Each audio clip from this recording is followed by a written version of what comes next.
Dear students, in this session we can discuss the types of water pollutants.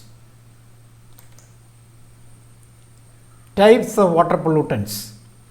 The various types of water pollutants can be classified to the following major categories: organic pollutants, pathogens, nutrients and agricultural runoff, suspended solids and sediments, inorganic pollutants, radioactive pollutants.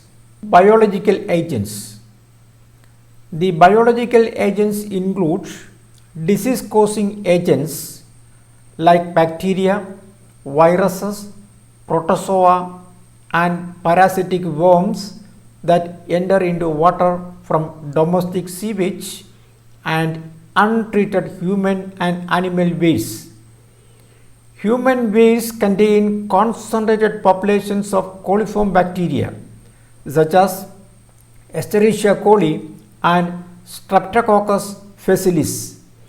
These bacteria normally grow in the large intestine of the human body, where they are responsible for some food digestion and for the production of vitamins. These bacteria are not harmful in low numbers. ജലമലിനീകരണത്തിന് കാരണമായ പലതരത്തിലുള്ള പൊള്യൂട്ടൻസിനെ നമ്മൾ പഠിക്കേണ്ടതായിട്ടുണ്ട്. Organic pollutants, pathogens, agriculture run off, suspended solids and sediments, inorganic pollutants, radioactive pollutants എന്നിവയാണ് പ്രധാനപ്പെട്ട ജലമലിനീകരണത്തിന് കാരണക്കാരായ വസ്തുക്കൾ. അതിലെ biological agents എന്ന് പറയുന്നത് പ്രധാനമായും bacteria, virus, protozoa, parasitic worms എന്നിവയാണ്. ഇവയൊക്കെ തന്നെയും രോഗം വ്യാപിക്കുന്നതിന് അല്ലെങ്കിൽ ആ രോഗം വ്യാപിക്കുന്നതിന് കാരണക്കാരാണ്. അപ്പോൾ ഇത് സ്വാഭാവികമായും ഡൊമസ്റ്റിക് സീവേജിൽ നിന്നുമാണ് വെള്ളത്തിലേക്ക് വരുന്നത്. ഡൊമസ്റ്റിക് സീവേജ് മാത്രമല്ല, ഹ്യൂമൻ വേസ്റ്റും ആനിമൽ വേസ്റ്റും ഇതിന് കാരണക്കാരാണ്. കാരണം ഇവയിലൊക്കെ തന്നെ നമ്മൾ ഈ പറയുന്ന ബയോളജിക്കൽ ഏജൻസ് ഉണ്ട്. Bacteria, virus, protozoa, parasitic worms തുടങ്ങിയ ബയോളജിക്കൽ ഏജൻസി ഇതിനകത്തേക്കുണ്ട്. അതിൽ പ്രധാനപ്പെട്ട ഒന്നാണ് ഈ എസ്ചെറിഷ്യ കോളി എന്ന് പറയുന്ന ഒരുതരം ബാക്ടീരിയ. അപ്പോൾ ഇങ്ങനെയുള്ള ഈ ബാക്ടീരിയ ഒക്കെ സാധാരണ ഇതിപ്പം നമ്മുടെ വൻകുടലിൽ തന്നെ ഇതിൻ്റെ ചെറിയൊരു പോപ്പുലേഷൻ ഉണ്ട്. അവിടെ ഇത് ആഹാരം ഡൈജസ്റ്റ് ചെയ്യുന്നതിനൊക്കെ അതുപോലെ തന്നെ പലതരത്തിലുള്ള വൈറ്റമിൻസ് രൂപീകരിക്കുന്നതിനൊക്കെ ഇത് കാരണക്കാരാണ്. കുറഞ്ഞ അളവിൽ ഇത് ഉപദ്രവകാരികളുമല്ല. Large amounts of human waste in water increases the number of bacteria which cause gastrointestinal diseases. Other predominantly harmful bacteria from human waste may also be present in smaller numbers.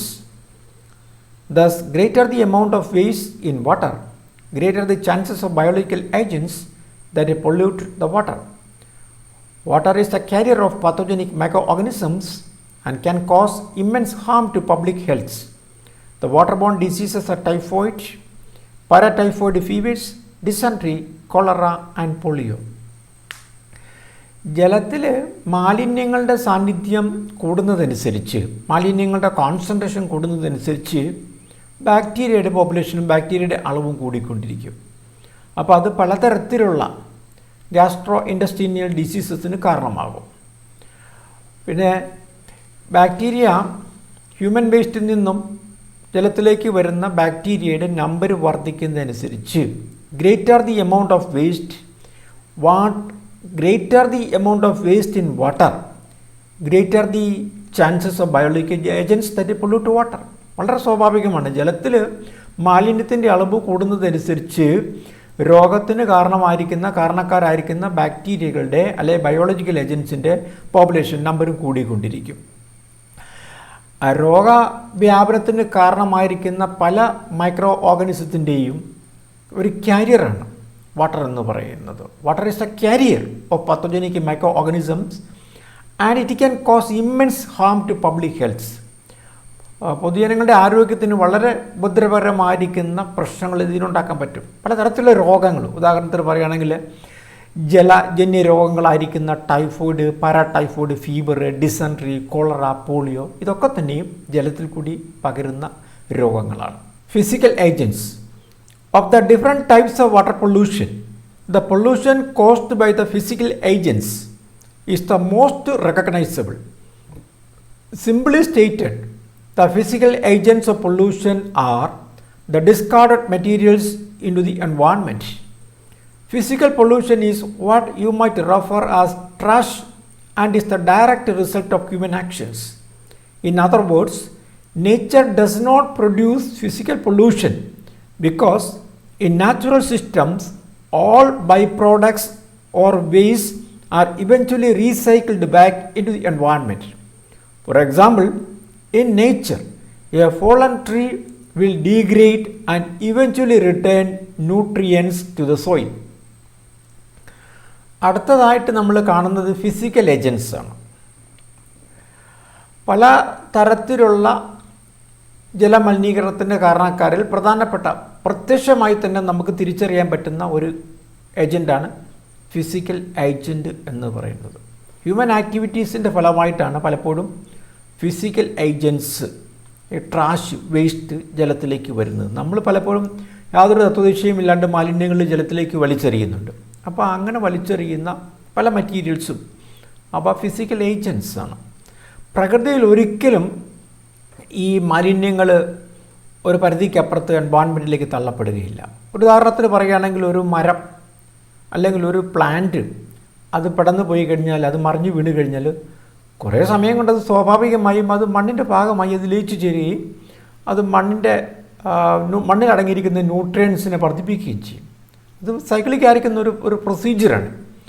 പ്രകൃതിയിൽ എല്ലാ കാര്യങ്ങളും ഇങ്ങനെയാണ്. പക്ഷേ human ആക്ടിവിറ്റീസിൻ്റെ ഫലമായിട്ട് നമ്മൾ വലിച്ചെറിയുന്ന അല്ലെങ്കിൽ നമ്മൾ പുറത്തേക്ക് തള്ളുന്ന മാലിന്യങ്ങൾ, ആ മാലിന്യങ്ങൾ, അതിൽ ഫിസിക്കൽ ഏജൻസ്, ഇത് പലപ്പോഴും വളരെ പ്രകടമായ രീതിയിൽ ജലമലിനീകരണത്തിന് കാരണമാകുന്നു. However, physical pollutants such as discarded water bottles, plastic bags, waste materials from industrial or manufacturing processes do not naturally degrade and can accumulate or leach chemicals into the ground or water resources as they break down. Physical pollutants are often sent to landfills that are designated areas for trash disposal, in which the waste is dumped and then covered by soil. However, they may leach to water bodies and cause water pollution. Human ആക്ടിവിറ്റീസിൻ്റെ അല്ലെ ഉപയോഗിച്ചതിന് ശേഷം പുറത്തേക്ക് തള്ളപ്പെടുന്ന bottles, plastic bags, അതുപോലെ തന്നെ വ്യവസായശാലകളിൽ നിന്ന് തള്ളപ്പെടുന്ന മാലിന്യങ്ങൾ, ഇതൊക്കെ തന്നെ പലതും സ്വാഭാവികമായും ഡീഗ്രേഡ് ചെയ്യപ്പെടുന്നവയല്ല. They do not naturally degrade, so they will accumulate.